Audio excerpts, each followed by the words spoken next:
Hey, what's up, guys? Welcome back to the podcast. Today, I want to talk about the three-part framework that we've used at Invictus Capital to raise $25 million of capital, and then all my other businesses sell tens and almost hundreds of millions of dollars of products. It's a simple three-step process that you have to sell in your consumer's mind before they're going to be ready to give you money for your product or service or whatever.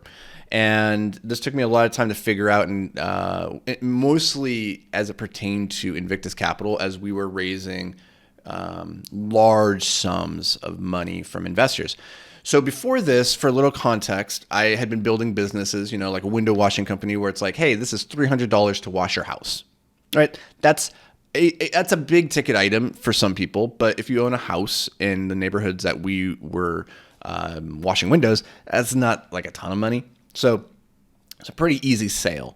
And then, Escape Climbing, which is a manufacturing company that produced rock climbing holds, those holds can be a couple $100s. We sold things that were as cheap as, $10, $15, all the way up to, tens of thousands of dollars once you put the whole order together. Because if you're selling to a gym, let's say, they're going to order, $50,000 of holds to put on all their walls.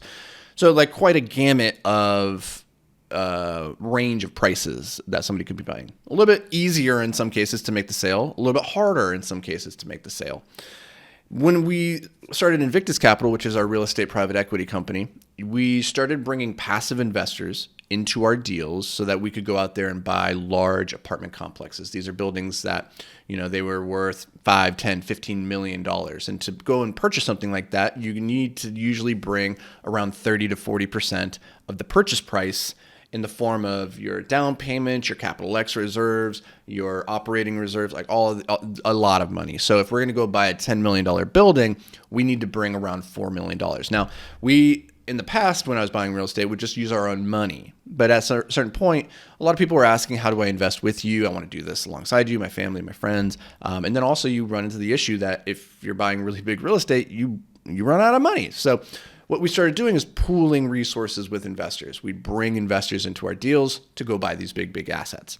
So we started this in 2019, and since then we've raised $25 million.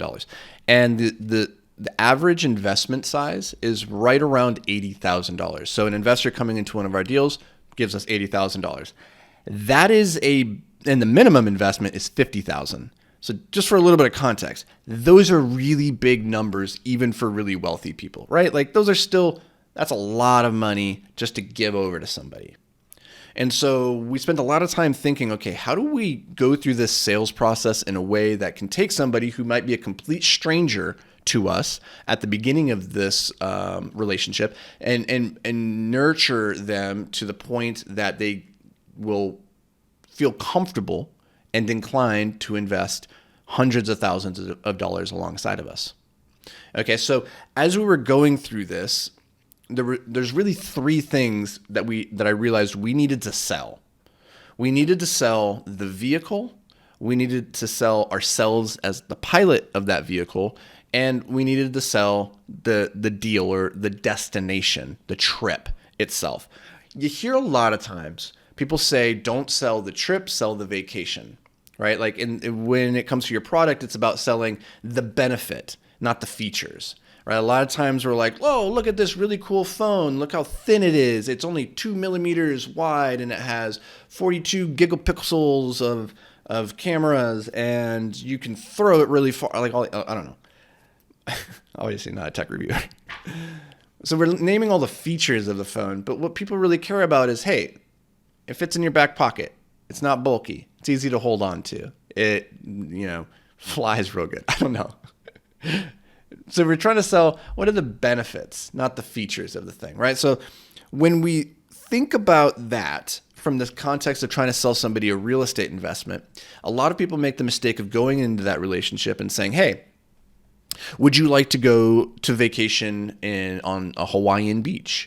How does it sound to sit on the beach, 80 degrees, sip a Mai Tai while looking at the waves crash over and the sun setting? It's going to be beautiful. How does that sound? And you're like, hells yeah, that sounds great. I want to go to Hawaii. But the area that a lot of people fall short, especially in this like real estate syndication, multifamily apartment space, right, is you can sell the deal, which is, hey, do you want to make a ton of money? That's the deal. That's effectively what the deal comes down to. It says, hey, do you want to make a lot of money? Most people say, sure.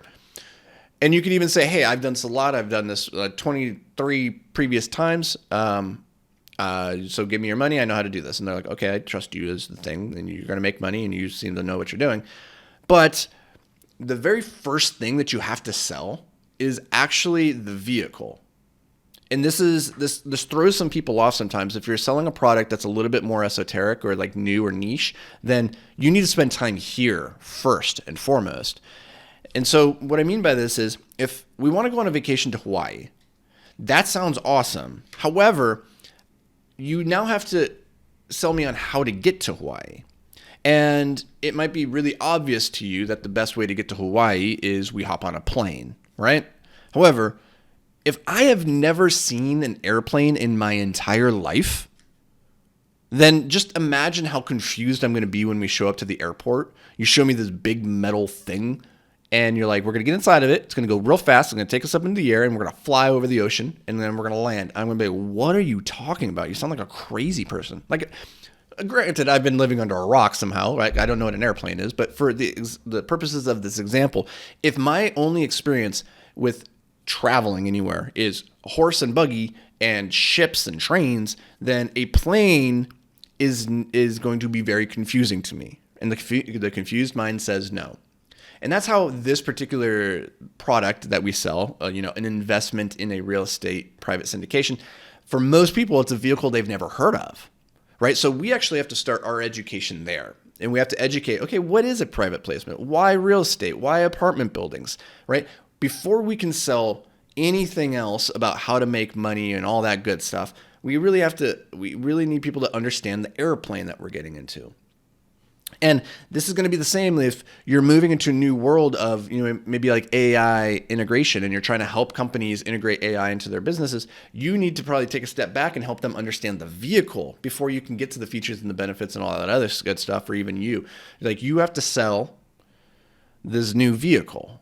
And a lot of times our products, if you're in some kind of commoditized, space, like, headphones, you don't probably need to sell me on the vehicle of headphones if you're just a different version of headphones as we currently know. However, if you're trying to like disrupt headphones and you've come up with this new ring that I can wear on my finger, and it's going to vibrate into my bones through conductivity, and then I'm going to hear the music inside my head, well, you can't just sell me headphones like you normally would. You're going to need to sell me on that vehicle for a bit before we can get to the place of me being like, yeah, those headphones sound good. Here's my money.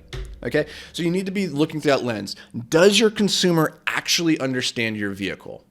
Do they actually? In a lot of cases, they do, but in many cases they don't. And for a lot of you that are struggling to make sales, it might be because they do not understand your vehicle yet. Now, the next thing that they have to understand, once they understand your vehicle, they have to understand you as the pilot. They have to understand you as the competent resource that knows what you're doing with the headphone, the bone conductivity, and that this isn't going to actually just destroy your bone density and like hurt you, and like you're not going to get electrocuted or whatever, right? Like, they have to trust you as the trusted individual piloting that plane. Okay, I trust that this plane is good, but you behind the wheel, I don't know about. And this is very important in my space, specifically where we're dealing with, millions of dollars in investor capital. They need to have a high degree of trust in us as operators that we know what we're doing.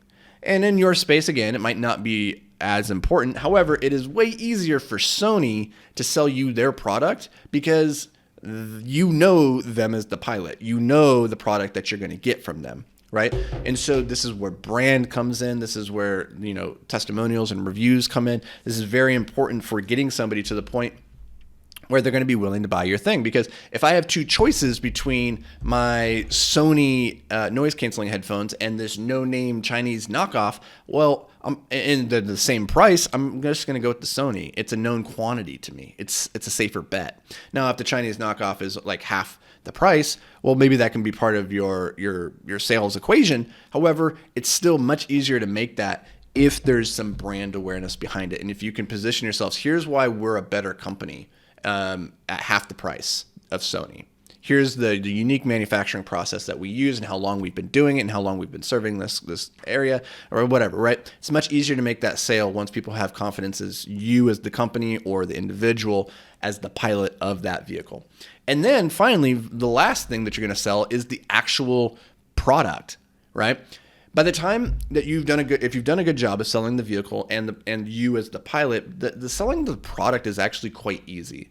This is the thing that we've seen in the real estate game is we spend so much of our time educating on the vehicle and us as pilots that by the time we actually have a deal that we present to our investors, they have such a high degree of trust in us and confidence that the deal, it's just a yes or no. It's not this really hard decision-making matrix that they have to go through. In a lot of cases, it's a very quick pitch. Hey, here's the opportunity, blah, blah, blah, blah, blah. And then, 30 minutes later, they're in, right? So if you've done those other two things, it sets it up very easily to make the sale. However, circling all the way back to what we were talking about before, the best advice that I have for trying to sell a product, again, is not to sell the features, but try to sell me on the benefits. Help me understand how this thing solves the problem. And in a lot of cases, your consumer does not realize they have a problem, and yet you're trying to tell them that they do. And nothing pisses people off more than when you ask them, why are you grumpy? You seem upset. What's wrong? You look tired. Did you get enough sleep? And they're like, I was feeling good until you said that. And now you're asking me why I'm grumpy. That makes me grumpy.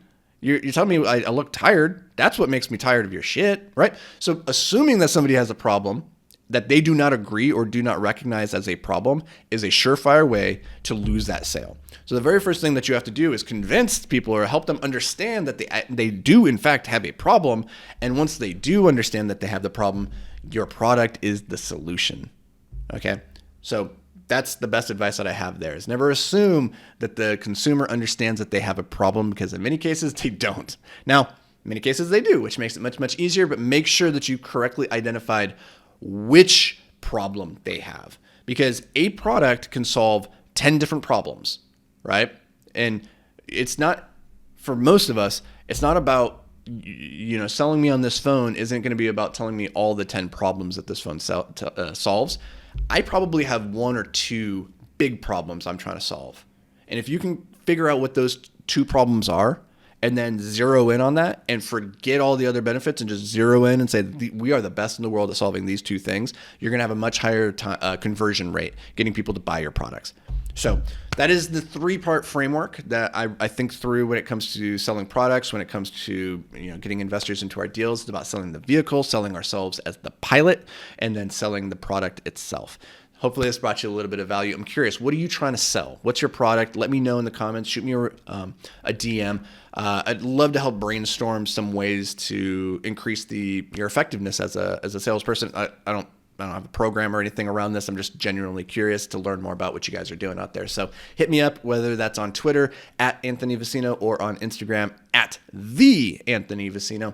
And as always, people, I appreciate the hell out of you. I'm looking forward to seeing you back here tomorrow. But until then, stay hyper-focused, my friend.